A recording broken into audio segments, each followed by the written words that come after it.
Good morning everyone. एक बार फिर से आप सभी का क्रेजी जीके ट्रिक के डेली करंट अफेयर की सीरीज में स्वागत है। आज के सेशन में हम 6 फरवरी के सभी करंट अफेयर को यहां पर डिटेल में डिस्कस कर लेते हैं। एक एक फैक्ट को, एक एक क्वेश्चन को आराम से बहुत ही रिलैक्स होकर समझिएगा, नोट कीजिएगा, क्योंकि इंपॉर्टेंट फैक्ट है सारे की सारे। आइए शुरू करेंगे। पीडीएफ क्रेजी जीके ट्रिक के एप्लीकेशन से ले लेना, फ्री ऑफ कॉस्ट आपके लिए वहां पर अवेलेबल है। सबसे पहला क्वेश्चन इंपॉर्टेंट है, नोट कीजिएगा। हाल ही में किस लेखक को डोंगरी भाषा के लिए साहित्य अकादमी पुरस्कार 2024 से सम्मानित किया गया? तो अनाउंसमेंट हो गया है डोंगरी भाषा के लिए साहित्य अकादमी पुरस्कार का। देखिए, कुछ सेशंस पहले मैंने आपको साहित्य अकादमी अवार्ड पढ़ाए थे, तब 21 लैंग्वेजेस में साहित्य अकादमी अवार्ड अनाउंस किए गए थे। 3 लैंग्वेज रह गई थी, अभी हम बात करेंगे उनमें से। अब डोंगरी भाषा के लिए दिया गया है साहित्य अकादमी अवार्ड 2024 के लिए।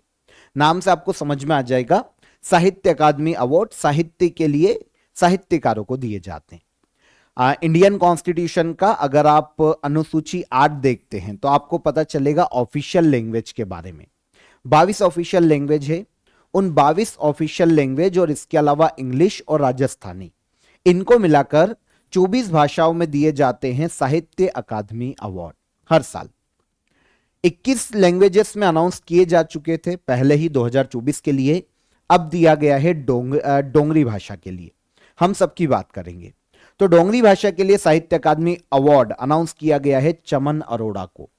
अब ये इस दुनिया में नहीं रहे, लेकिन डोंगरी भाषा में बहुत ही फेमस साहित्यकार रहे हैं चमन अरोड़ा। डोंगरी साहित्य के लिए इन्हें दिया गया साहित्य अकादमी अवार्ड 2024 के लिए। यह है चमन अरोड़ा। इन्होंने डोंगरी में एक पुस्तक लिखी है बहुत ही फेमस, एक होर अश्वत्थामा। डोंगरी भाषा का साहित्य, तो आपको नाम थोड़ा सा अलग लगेगा। नाम क्या है? एक होर अश्वत्थामा। तो इसके लिए डोंगरी भाषा के लिए साहित्य अकादमी अवार्ड जीता है स्वर्गीय चमन अरोड़ा ने। ठीक है। चमन अरोड़ा, जैसा कि अभी मैंने आपको बताया कि डोंगरी साहित्य के बहुत ही इंपॉर्टेंट लेखक है। 8 मार्च 2025 को अब नई दिल्ली में जो समारोह आयोजित किया जाएगा, वहां पर ये अवार्ड दिए जाने वाले हैं, साहित्य अकादमी अवार्ड। अभी अनाउंस हो चुके हैं। अब देखिए, 2 लैंग्वेज जिनमें अभी तक अनाउंस नहीं किया गया, एक है बंगाली और एक है उर्दू। ये आगे जब अनाउंस होंगे तब हम इनकी बात कर लेंगे। कितने लैंग्वेजेस में दिए जा चुके हैं? 22 लैंग्वेजेस में। डोंगरी के लिए अभी अनाउंस किया गया और 21 भाषाओं के लिए पहले दिए जा चुके थे। तो हम एक एक करके देख लेते हैं कि 21 भाषाओं के लिए किन किन को अवार्ड मिला। देखिए, जो मेन है, सबसे ज्यादा पूछे जाने वाले, उनको मैंने ब्लू में हाईलाइट कर दिया है। उनकी हम प्रॉपर बात करेंगे और बाकी एक बार आप पोस्ट करके देख लेना या फिर आप पीडीएफ ले लेना क्रेजी जीके ट्रिक के एप्लीकेशन से। देखिए, असमिया के लिए दिया गया है समीर ताती को। बोडो लैंग्वेज के लिए अरन राजा को। इंग्लिश या अंग्रेजी स्पिरिट नाइट्स एक नॉवेल है, इसके लिए दिया गया स्टेरिन किरे को। गुजराती भाषा के लिए दिया गया दिलीप झावेरी को। हिंदी में एक कविता है बहुत ही फेमस, मैं जब तक आई बाहर। यह कविता है किसकी? गगन गिल की। दिल्ली की एक साहित्यकार है, इनको दिया गया हिंदी भाषा के लिए साहित्य अकादमी अवार्ड 2024 के लिए। कन्नड़ के लिए दिया गया था केवी नारायण को। कश्मीरी के लिए सोहन कौल। कोंकणी के लिए मुकेश थली को दिया गया था। मैथिली के लिए दिया गया था महेंद्र मलंगिया। मलयालम के लिए के जय कुमार। मणिपुरी के लिए हाओबम सत्यवती देवी। मराठी भाषा के लिए सुधीर रसाल। नेपाली के लिए युवा बराल। ओडिया भाषा के लिए दिया गया था वैष्णव चरण सामल को। पंजाबी के लिए पाल कौर को दिया जा चुका है। राजस्थानी, ये एग्जाम में पूछी जाती है, एक कविता है गांव और अम्मा, इसके लिए राजस्थानी भाषा के लिए दिया गया मुकुट मणिराज को। संस्कृत भाषा भी इंपॉर्टेंट है। दीपक कुमार शर्मा, इनकी एक कविता है संस्कृत में भास्कर चरित्रम, इसके लिए दिया गया संस्कृत भाषा के लिए दीपक कुमार शर्मा को। फिर संथाली भाषा के लिए दिया गया महेश सोरेन को। फिर सिंधी की बात करें तो हुंदराज बलवानी। तमिल की बात करें तो AR वेंकट चलपति। और तेलुगु की बात करें तो पेनुगोंडा लक्ष्मी नारायण।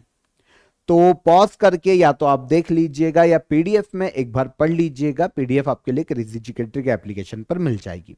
ठीक है। सबको पढ़ लेना कि भाई कौन सी नाटक, कहानी या फिर कविता के लिए दिया गया। मेन मैंने आपको हाईलाइट कर दिए हैं, उनको थोड़ा डिटेल में पढ़ लेना, ठीक है। और अभी जो दिया गया है वो डोंगरी भाषा के लिए दिया गया, तो वो भी इंपॉर्टेंट है। 22वीं भाषा है जिसके लिए अभी अनाउंस किया गया है। 24 भाषा में अनाउंस किया जाता है साहित्य अकादमी अवार्ड।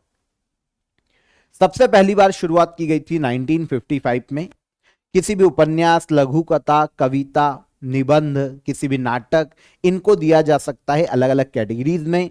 साहित्य अकादमी यह अवार्ड प्रदान करता है 24 भाषाओं में। 22 भाषाएं जैसा कि अभी मैंने आपको बताया 8th शेड्यूल में है, और 2 अलग लैंग्वेज है, इंग्लिश और राजस्थानी। तो टोटल हो जाती है कितनी? 24। पुरस्कार राशि दी जाती है 1 लाख रुपए।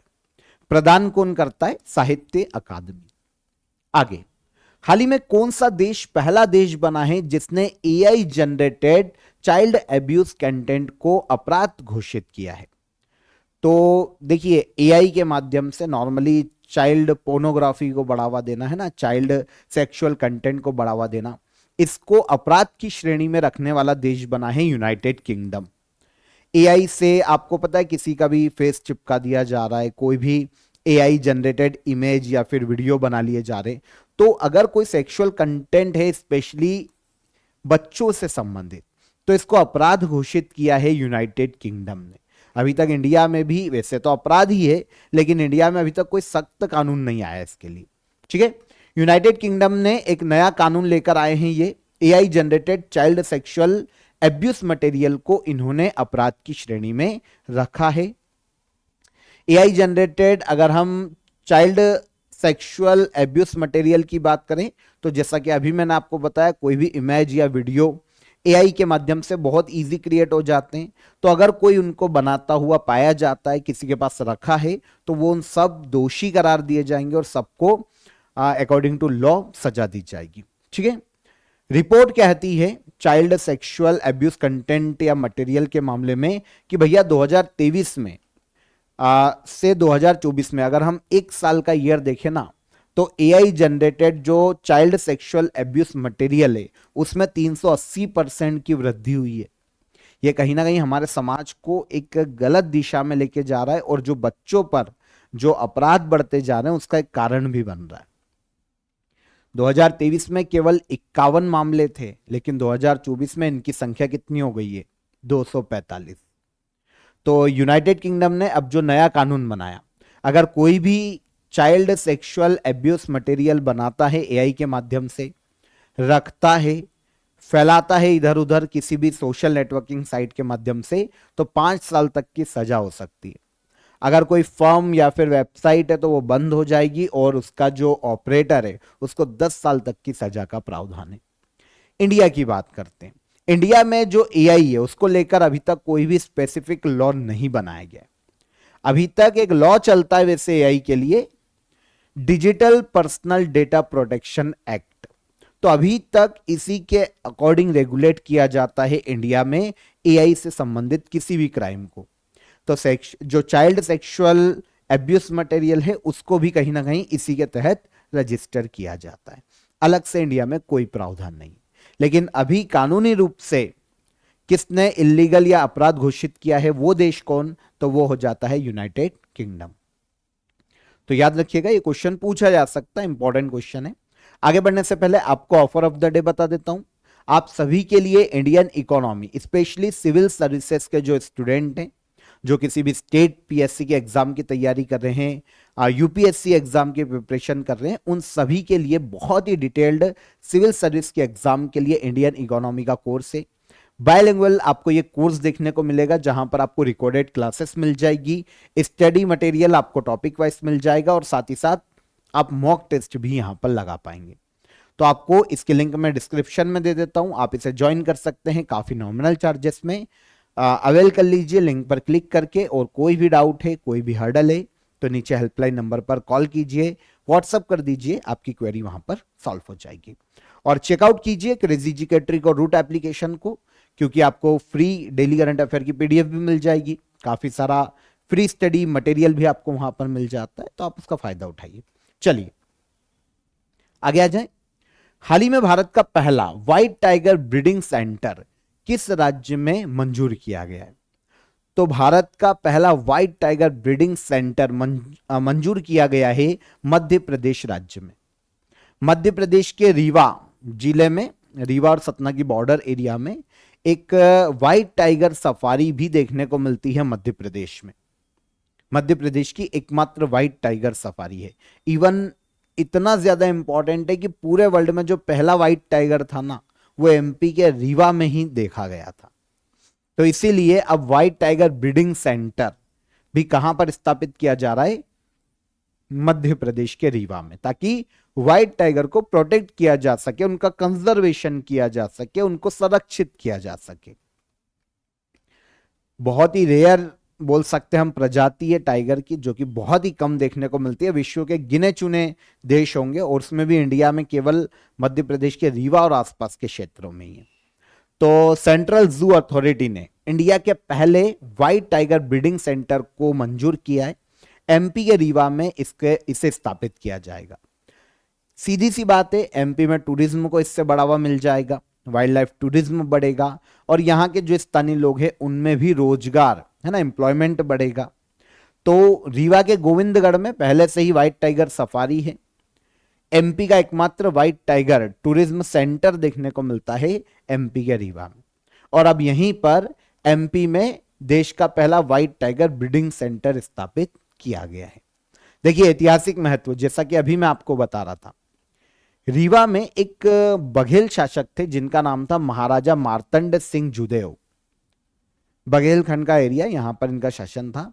1951 में गोविंदगढ़ जंगल में, क्योंकि उस वक्त शिकार करते थे, आजादी के बाद भी देखिए इंडिया में शिकार उस वक्त चलता था। राजा रजवाड़े मानते हम रियासतें खत्म हो गई, लेकिन राजा रजवाड़ों के वंशज थे, ये राजा रजवाड़ों के ही वंशज है, राजा रहे भी हैं और फिर रियासत भारत संघ में शामिल हो गई। तो उस वक्त शिकार होता था। 1972 में, जब तक वाइल्ड लाइफ प्रोटेक्शन एक्ट नहीं आया है ना, national wild life protection act 1972, उसके पहले तक शिकार किया जाता था इंडिया में और उसके लिए कोई प्रावधान नहीं था, तो सजा भी नहीं थी। तो महाराजा मार्तंड सिंह जुदेव ने दुनिया का पहला व्हाइट टाइगर देखा था 1951 में गोविंदगढ़ जंगल में, जो कि रीवा में आता है एमपी में, और उसका नाम रखा गया था पहला व्हाइट टाइगर का मोहन। ठीक है, इसीलिए आपको white tiger safari, white tiger breeding centre, ये सब एमपी के रीवा में ही देखने को मिल रहे हैं। देखिए व्हाइट टाइगर ब्रीडिंग सेंटर का इंपैक्ट क्या होगा? व्हाइट टाइगर जो रेयर जेनेटिक एक वंश है बोल सकते हैं हम, बहुत ही दुर्लभ प्रजाति, उसका संरक्षण किया जा सकेगा, है ना। यहाँ के टूरिज्म सेक्टर को बूस्ट मिलेगा, जॉब अपॉर्चुनिटीज बढ़ेगी और जो ऐतिहासिक महत्व है इस क्षेत्र का वो भी बढ़ेगा, इंटरनेशनली पहचान मिलेगी। सेंट्रल जू अथॉरिटी ने यह ब्रीडिंग सेंटर स्थापित करने को मंजूरी दी है। तो इसकी भी बात कर लेते हैं। भारत सरकार की एक स्वायत्त संस्था है जो कि पूरे इंडिया में जो चिड़ियाघर है, जो जू हैं, उनकी देखभाल और इसके अलावा संचालन के लिए जिम्मेदार है। 1992 में वाइल्ड लाइफ प्रोटेक्शन एक्ट आया था, 1992 में रेगुलेट किया गया है सेंट्रल जू अथॉरिटी को, और ये रेगुलेट की जाती है वाइल्ड लाइफ प्रोटेक्शन एक्ट 1972 के सेक्शन 38A के तहत। तो एक्ट जो है ना वो 1972 का है और सेंट्रल जू अथॉरिटी की स्थापना हुई है 1992 में, है ना। सबसे ज्यादा टाइगर इंडिया में कहां देखने को मिलते हैं? तो अभी 2022 की टाइगर रिपोर्ट आई थी 2023 के एंड में, उसके अकॉर्डिंग सबसे ज्यादा टाइगर एमपी में 785, इसीलिए एमपी को टाइगर स्टेट कहा जाता है। सेकेंड नंबर पर आता है कर्नाटका 563 और थर्ड पर आता है उत्तराखंड 560। आगे बढ़े। ट्रोपेक्स सैन्य अभ्यास में कौन कौन सी भारतीय सेनाएं भाग लेती है? तो वो इंडियन फोर्स जो कि ट्रोपेक्स सैन्य अभ्यास में पार्टिसिपेट करती है, तो इंडियन आर्मी भी करती है, इंडियन नेवी भी करती है, एयरफोर्स भी करती है, और इसके अलावा जो इंडियन कोस्ट गार्ड है वो भी पार्टिसिपेट करती है ट्रोपेक्स सैन्य अभ्यास में। तो आंसर डी यहां पर करेक्ट हो जाएगा। अगर हम इस सैन्य अभ्यास की बात करते हैं कि यह सैन्य अभ्यास क्या है, तो नॉर्मली भारत की सबसे बड़ी मेरीटाइम मिलिट्री एक्सरसाइज है, समुद्री तटीय क्षेत्रों की रक्षा करने के लिए, आपसी सहयोग स्थापित करना, इंडिया की सैन्य पावर जो है, जो आर्म्ड फोर्स है उनके मध्य में सैन्य पावर और जो इंडियन ओशियन रीजन में भारत की पावर है उसको रिफ्लेक्ट करने के लिए आयोजित की जाती है पर्टिकुलर एक सैन्य अभ्यास ट्रोपेक्स। 2025 में अभी इसका आयोजन किया जा रहा है। तीनों सेनाएं और इंडियन कोस्ट गार्ड यहां पर पार्टिसिपेट करती है। तो भारत की सबसे बड़ी मैरीटाइम मिलिट्री एक्सरसाइज अभी शुरू हुई है। आयोजन 2 साल में एक बार होता है। सबसे पहली बार आयोजन किया गया था 2005 में और जो लास्ट एडिशन था उसका आयोजन किया गया था 2023 में। अब 2025 में आयोजित की जा रही है कौन सी? ट्रोपेक्स सैन्य अभ्यास। इसके अलावा देखिए, ये तो इंडियन आर्मी जो आर्म्ड फोर्स हैं और इंडियन कोस्ट गार्ड है उनका एक जॉइंट मिलिट्री ऑपरेशन है। अगर हम इंडिया के अन्य एक्सरसाइज की बात करें जो कि अदर कंट्रीज के साथ होती है, वैसे मैं आपको हर बार कुछ ना कुछ नया बताता हूं, तो यहां पर मैं आपको एक बताऊंगा अल नजह, इंडिया और ओमान की सेना के मध्य में आयोजित की जाती है। कल इंडिया के आसपास के जो देश है ना उनके साथ मैंने आपको सारी मिलिट्री एक्सरसाइज बताई थी, जैसे हैंड इन हैंड इंडिया और चाइना के मध्य में, मित्र शक्ति इंडिया और श्रीलंका के मध्य में। यहां पर अल नजह आप याद करो भारत और ओमान की सेना के मध्य में, वरुण इंडिया और फ्रांस की सेना के मध्य में, अजय वॉरियर इंडिया और यूके की सेना के मध्य में, और हरिमऊ शक्ति इंडिया और मलेशिया की सेना के मध्य में आयोजित की जाती। इनको भी याद रखिए, ये अदर हैं, थोड़े दूर के देश हैं तो पूछे भी जाते हैं।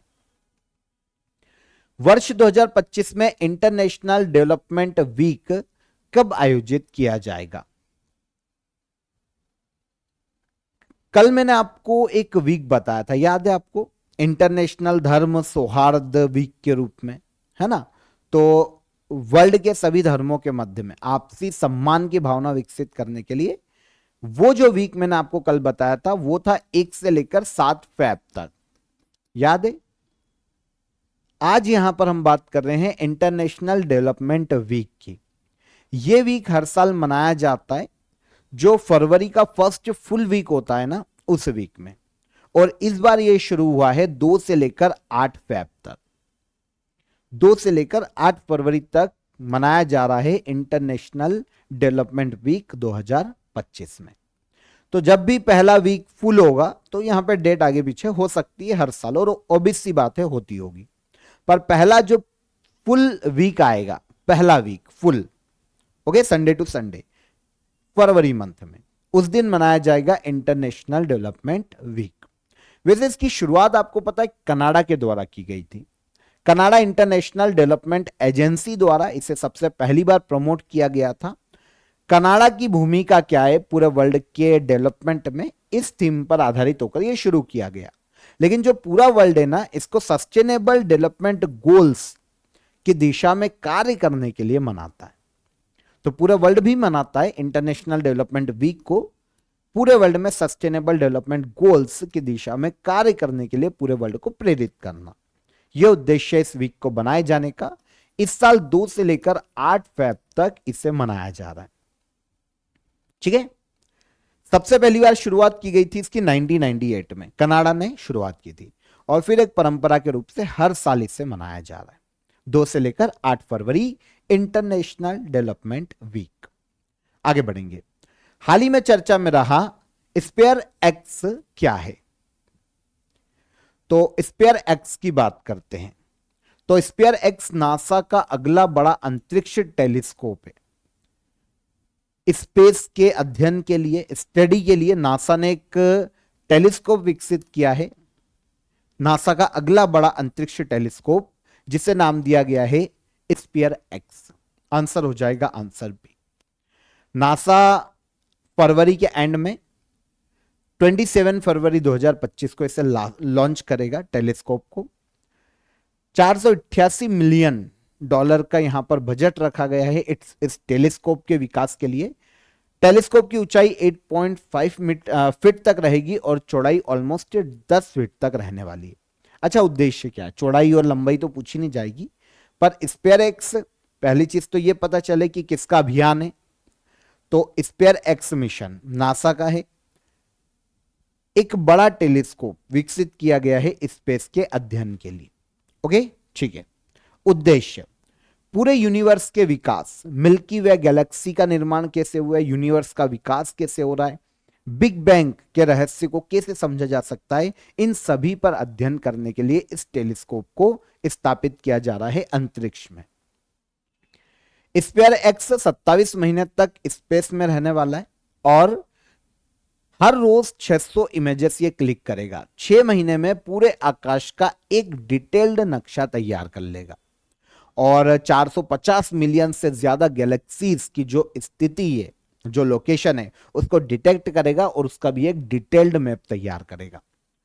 तो ये एक बड़ा टेलीस्कोप स्थापित किया जा रहा है नासा के द्वारा स्पेस में। 27 फरवरी को लॉन्च किया जाएगा और नाम दिया गया है स्पेयर एक्स। ठीक है। नासा अमेरिका की, यूएसए की अंतरिक्ष एजेंसी है, जैसा कि हमारे यहां पर इसरो काम करता है वैसा नासा है, जिसकी स्थापना 29 जुलाई 1958 में की गई थी और हेडक्वार्टर है इसका वॉशिंगटन डीसी में।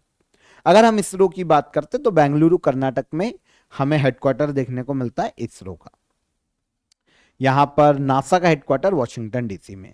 नासा की आज तक की जो सबसे महत्वपूर्ण उपलब्धि, पूरा वर्ल्ड जो मानता है, व्यक्तियों को चांद पर भेजना है ना। अपोलो 11 मिशन नासा ने लॉन्च किया था कभी, और नील आर्मस्ट्रॉन्ग और बज एल्ड्रिन, नील आर्मस्ट्रॉन्ग और बज एल्ड्रिन दो लोग थे जो कि चंद्रमा पर पहली बार इन्होंने कदम रखा था। और एक और पार्कर सोलर प्रोब 2024 में लास्ट ईयर जारी किया गया था, लॉन्च किया गया था। सूर्य के सबसे निकट तक पहुंचा था ये पार्कर सोलर प्रोब। तो ये नासा की कुछ अदर अचीवमेंट्स है। और अब ये स्पेयर एक्स नाम का एक टेलीस्कोप भी लॉन्च कर रहा है फरवरी के एंड में।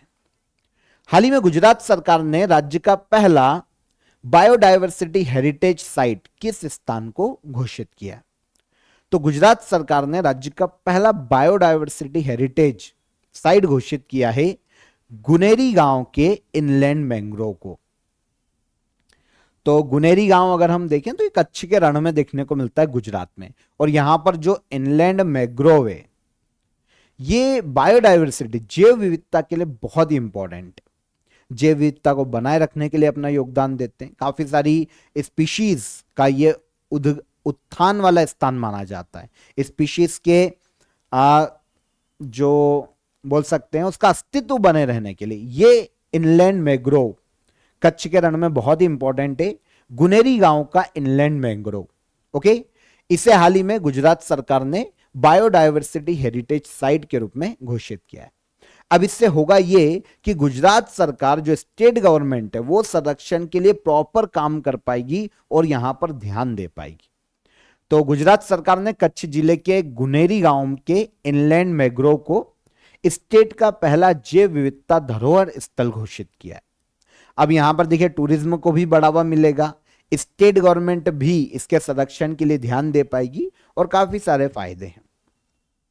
गुनेरी इनलैंड मैंग्रोव क्षेत्र की बात करते हैं तो कच्छ जिले में स्थित है, चूना पत्थर से भरपूर है। ये जो इलाका है लाइमस्टोन यहां पर देखने को मिलता है, जिसके कारण जमीन में यहां पर पानी जमा रहता है। तो दूसरे जो सूखे इलाके हैं कच्छ के, उनकी बदौलत यहां पर साल भर पानी देखने को मिलता है। तो एक दलदली भूमि यहां पर एक क्रिएट होती है, बनती है, और यही इनलैंड मैंग्रोव क्षेत्र है गुनेरी गांव का। ठीक है। विकास मायोसीन युग में हुआ था, ऑलमोस्ट 2.25 करोड़ वर्ष पहले। सरस्वती नदी के किनारे गुजरात के कच्छ के रण में गुनेरी इनलैंड मैंग्रोव क्षेत्र देखने को मिलता है, जिसे बायोडायवर्सिटी हेरिटेज के रूप में, साइट के रूप में घोषित किया है गुजरात सरकार ने। हाल ही में मिसेस वर्ल्ड 2025 का खिताब जीतने वाली पहली अश्वेत महिला कौन बनी? तो यहां पर मिसेस वर्ल्ड 2025 की हम बात कर रहे हैं, इसका खिताब जीतने वाली पहली अश्वेत महिला की बात की गई है। तो यह है शेगो गेलाय। कौन है? शेगो गेलाय मिसेस वर्ल्ड 2025 का खिताब जीता है और पहली अश्वेत महिला बनी है जिसने इस अवार्ड के 40 साल के इतिहास में पहली बार अश्वेत जिसने यह अवार्ड अपने नाम किया। अवार्ड की शुरुआत देखिए 1984 में हो चुकी थी, है ना। मिसेस वर्ल्ड दुनिया की पहली और सबसे बड़ी सौंदर्य प्रतियोगिता के रूप में देखी जाती है। पहली किसके लिए? विवाहित महिलाओं के लिए। मतलब यहां पर जो मैरिड वुमेन होती है वो पार्टिसिपेट करती है, इसीलिए इसको नाम दिया गया है मिसेस वर्ल्ड। 1984 में शुरू हुई थी यह प्रतियोगिता। 2025 तक अभी तक सब जो मतलब अश्वेत लोग नहीं जीत रहे थे, अश्वेत महिलाएं नहीं जीती थी आज तक कभी भी। पहली बार ऐसा हुआ है कि साउथ अफ्रीका की शेगो गेलाय यहां पर विनर बनी है और पहली अश्वेत महिला इस अवार्ड को जीतने वाली। मिसेस वर्ल्ड 2025 कहां की रहने वाली है? South Africa. और अवार्ड की शुरुआत हुई थी 1984। हाल ही में 33 वर्ष की उम्र में संन्यास लेने वाली सिमोना हालेप किस खेल से संबंधित है? तो सिमोना हालेप ने हाल ही में इंटरनेशनल खेलों से संन्यास की घोषणा की। कौन से खेल से संबंधित है जानते? टेनिस। ग्रैंड स्लैम जीत चुकी है सिमोना हालेप। हाल ही में इन्होंने इंटरनेशनल टेनिस खेलों से संन्यास का अनाउंसमेंट किया है। अच्छा, किस देश की रहने वाली है? तो ये रोमानिया की बहुत ही फेमस टेनिस प्लेयर है। 2017 में पहली बार जो विमेंस टेनिस एसोसिएशन की रैंकिंग थी उसमें वर्ल्ड नंबर 1 की रैंक इन्होंने हासिल की थी। 2018 में फ्रेंच ओपन में विमेंस सिंगल का खिताब इन्होंने अपने नाम किया था। अगले साल 2019 में विंबलडन ओपन में विमेंस सिंगल का खिताब जीता था। ठीक है। और अब इन्होंने सिमोना हालेप ने 33 वर्ष की आयु में टेनिस खेलों से संन्यास ले लिया है। रोमानिया की बहुत ही famous tennis player. Women's tennis association पूरे वर्ल्ड में महिला टेनिस खेलों का आयोजन करवाने वाली रेगुलेटरी बॉडी है जिसकी स्थापना 1973 में की गई थी और इसका मेन हेडक्वार्टर फ्लोरिडा के सेंट पीटर्सबर्ग में स्थित है। क्वेश्चन हमारा सिमोना हालेप से है, टेनिस प्लेयर जिन्होंने हाल ही में इंटरनेशनल टेनिस खेलों से संन्यास लिया, रोमानिया की टेनिस प्लेयर है। लास्ट क्वेश्चन देखेंगे। भारत का पहला आर्टिफिशियल इंटेलिजेंस यूनिवर्सिटी किस राज्य में स्थापित की जाएगी? तो भारत की पहली आर्टिफिशियल इंटेलिजेंस यूनिवर्सिटी स्थापित की जाने वाली है महाराष्ट्र राज्य में। Answer B. अच्छा, आर्टिफिशियल इंटेलिजेंस यूनिवर्सिटी जहां पर आर्टिफिशियल इंटेलिजेंस से संबंधित सारे कोर्सेस होंगे और आर्टिफिशियल इंटेलिजेंस को ही डायरेक्ट या इनडायरेक्टली यहां पर प्रमोट किया जाएगा। तो गवर्नमेंट ऑफ महाराष्ट्र ने भारत की फर्स्ट आर्टिफिशियल इंटेलिजेंस यूनिवर्सिटी की स्थापना को हाल ही में मंजूरी प्रदान की। उद्देश्य देखें तो जितने भी उद्योग है एजुकेशन के सेक्टर में सरकार के बीच में सहयोग को मजबूत करना और महाराष्ट्र को एआई का एक सेंटर हब बनाना। क्योंकि देखिए आर्टिफिशियल इंटेलिजेंस आज की जरूरत हो गई है, हर चीज आर्टिफिशियल इंटेलिजेंस पर निर्भर हो गई है। बहुत सारे देश ऐसे हैं जहां पर पहले से ही एआई यूनिवर्सिटी स्थापित हो चुकी है। For example America, Britain, France, China, ये काफी आगे एआई के मामले में। यहां पर स्पेसिफिक जो यूनिवर्सिटी एआई के लिए वो संचालित हो रही है अभी भी। और अब इंडिया ने यहां पर इनिशिएट लिया है और महाराष्ट्र में देश की पहली एआई यूनिवर्सिटी को स्थापित किया जाने वाला है और यहां पर हाल ही में महाराष्ट्र गवर्नमेंट ने इसकी मंजूरी प्रदान की है। ओके, तो यहां पर देखिए 6 फरवरी के सभी करंट अफेयर हमने डिटेल में डिस्कस किए। अब हम चलेंगे लास्ट डे के करंट अफेयर के रिवीजन पर। देखें, यूनाइटेड नेशन जनरल असेंबली द्वारा हर साल 1 से 7 फरवरी को किस सप्ताह के रूप में मनाया जाता है? तो अभी हमने बात की थी, यह है विश्व धर्मी सौहार्द सप्ताह, वर्ल्ड इंटरफेथ हार्मनी वीक, या धर्म सौहार्द या धर्मी सौहार्द सप्ताह। हाल ही में 3 फरवरी 2025 को बेल्जियम के नए पीएम कौन बने? तो ये कौन है? Bart De Wever. हाल ही में इंटरनेशनल बिग कैट अलायंस को एक इंटर गवर्नमेंटल ऑर्गेनाइजेशन के रूप में स्थापित किया गया। इसकी शुरुआत किस देश ने की थी? इंडिया ने की थी। एक्वेरिन 2025 सैन्य अभ्यास किन 2 देशों के बीच आयोजित किया जाता है? तो यह आयोजित किया जाता है इंडिया और मालदीव के मध्य में। हाल ही में एग्री हब को किसके द्वारा लॉन्च किया गया? तो इलेक्ट्रॉनिक्स और सूचना प्रौद्योगिकी मंत्रालय और आईआईटी इंदौर। Answer B. हाल ही में माय नरेगा ऐप किस जिले में लॉन्च किया गया? माय नरेगा ऐप को लॉन्च किया गया है बाड़मेर में। हाल ही में भारत सरकार ने बीमा क्षेत्र में एफडीआई की सीमा कितने प्रतिशत कर दी है? तो यह कर दी है 100%, पहले यह थी 74%। हाल ही में चर्चा में रहे तेजस शिर्षे किस खेल से संबंधित है? तो यह 60 मीटर बाधा दौड़ से संबंधित खिलाड़ी है। हाल ही में केरल के पश्चिमी घाट में खोजी गई एलेटोरिया फेसिफेरा और एलेटोरिया ट्यूलिपिफेरा किसकी नई किस्में हैं? तो ये किस्में हैं हरी इलायची की। और लास्ट क्वेश्चन क्या था? हाल ही में बजट 2025 में जल जीवन मिशन की समय सीमा कब तक बढ़ा दी गई? तो यह बढ़ाई गई है 2028 तक। डन। यहां पर लास्ट डे के सारे करंट अफेयर हमने रिवाइज कर लिए। अब हम चलेंगे क्वेश्चन ऑफ द डे के आंसर पर। देखिए, लता मंगेशकर को 2001 में कौन सा अवार्ड दिया गया था? भारत रत्न। 1867 में मुंबई में प्रार्थना समाज की स्थापना किसने की? आत्माराम पांडुरंग ने। भारत का पहला गोल्फ क्लब किस शहर में स्थित था? तो यह स्थापित किया गया था कोलकाता में। ठीक है, ये तीनों आंसर हो गए हमारे। अब आज के क्वेश्चन ऑफ द डे देख लीजिए। रेबीज का पहला टीका किसने विकसित किया था? Indian parliamentary diplomacy speaker perspective पुस्तक किसने लिखी है? और विरूपाक्ष मंदिर किस यूनेस्को विश्व धरोहर स्थल का हिस्सा है या शामिल है? ठीक है, तो ये तीनों क्वेश्चन को पॉज करके एक बार पढ़ लो आराम से, कमेंट में आंसर कीजिएगा। सेशन कैसा लगा ये भी बताइए। सेशन पसंद आया हो तो वीडियो को लाइक और शेयर कर दीजिएगा। चैनल पर पहली बार आए हैं तो चैनल को सब्सक्राइब कर लीजिए। चेकआउट कीजिए रूट और क्रेजी जीके ट्रिक एप्लीकेशन को। कल फिर मुलाकात करेंगे डेली करंट अफेयर के नेक्स्ट वीडियो में। तब तक अपना ख्याल रखिएगा। जय हिंद, जय भारत।